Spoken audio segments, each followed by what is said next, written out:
संपत्तीसाठी पोटच्या लेकीकडून सतत होणारा अपमान, बायकोचा सारखा पैशासाठीचा तगादा, या सगळ्यांना कंटाळून त्यानं आपली तब्बल 4 कोटींची जमीन एका मंदिराला दान केली. कधी कधी एखादा माणूस आपल्या स्वतःच्या कुटुंबियांच्या वागणुकीला इतका त्रासून जातो की तो नाईलाजानं असं काहीतरी निर्णय घेतो ज्याची आपण कल्पनाही करू शकत नाही. असाच एक धक्कादायक प्रकार समोर आलाय तामिळनाडू राज्यातून. तामिळनाडूच्या अरणी भागात एका निवृत्त आर्मी अधिकाऱ्यानं आपली संपूर्ण संपत्ती म्हणजे सुमारे 4 कोटी रुपये किमतीची 2 घरं यांची कागदपत्रे एका मंदिराला दान केलीत. ही बाब जेव्हा उघडकीस आली तेव्हा मंदिरात दानपेटीतील रकमेची मोजणी सुरू होती. त्यावेळी कर्मचाऱ्यांना नोटांबरोबरच 2 घरांच्या मालमत्तेची कागदपत्रेही सापडली. हे बघून सगळेच आश्चर्यचकित झाले.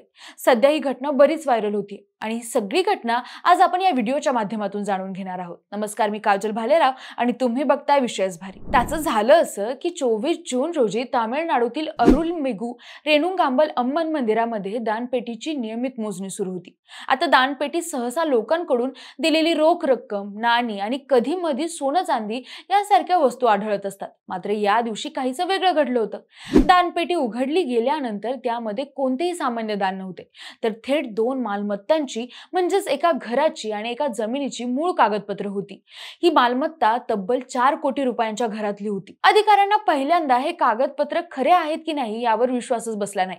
पण जेव्हा त्यांनी नीट तपासणी केली तेव्हा लक्षात आलं की ही कागदपत्र खरी असून त्यावर संबंधित रिटायर्ड आर्मी ऑफिसर विजयन यांची सही सुद्धा होती. यानंतर मंदिर प्रशासनाने ही घटना अत्यंत गांभीर्याने घेतली. त्यांनी लगेचच या प्रकरणाची अधिकृत नोंद केली आणि ही मालमत्ता दान करणाऱ्या व्यक्तीची सविस्तर माहिती गोळा करायला सुरुवात केली. आणि मग या दानामागची भावनिक गोष्ट समोर आली. मंदिराला ही अफाट संपत्ती दान करणाऱ्या व्यक्तीचं नाव आहे एस विजयन. केशवपुरम गावचे रहिवासी असलेले निवृत्त सैन्य अधिकारी विजयन हे आपल्या तरुणपणापासूनच अरुलमिगू रेणुकांबल अम्मन मंदिराचे निष्ठावान भक्त आहेत. त्यांचा या देवस्थानाशी एक खास आणि भावनिक संबंध राहिलाय. जीवनाच्या प्रत्येक टप्प्यावर त्यांनी देवीच्या चरणी विश्वास ठेवलाय. शिवाय गेली 10 वर्ष ते आपल्या पत्नीपासून वेगळं राहत असून एकटेच आपलं जीवन जगतात.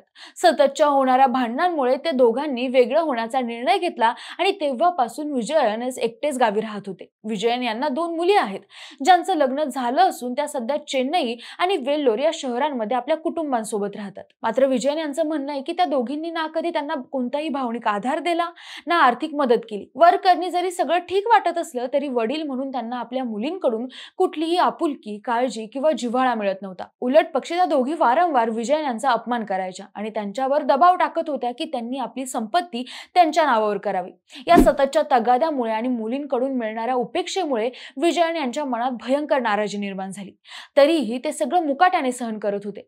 अखेर जेव्हा कौटुंबिक तणाव आणि अपमान, पैशांसाठी होणारा तगादा या सगळ्या गोष्टी मर्यादेच्या पलीकडे गेल्या तेव्हा त्यांनी आपली संपूर्ण संपत्ती म्हणजे 4 कोटींच्या 2 मालमत्तांची मूळ कागदपत्र श्रद्धेने मंदिराला अर्पण केली. माजी सैनिक विजयन हे अत्यंत भावुक होत म्हणतात, मी माझ्या मुलींना लहानाचं मोठं केलं, प्रेमानं वाढवलं, त्यांच्या प्रत्येक गरजेसाठी मी झटत राहिलो. पण आज त्या मुलीच मला अपमानित करतात.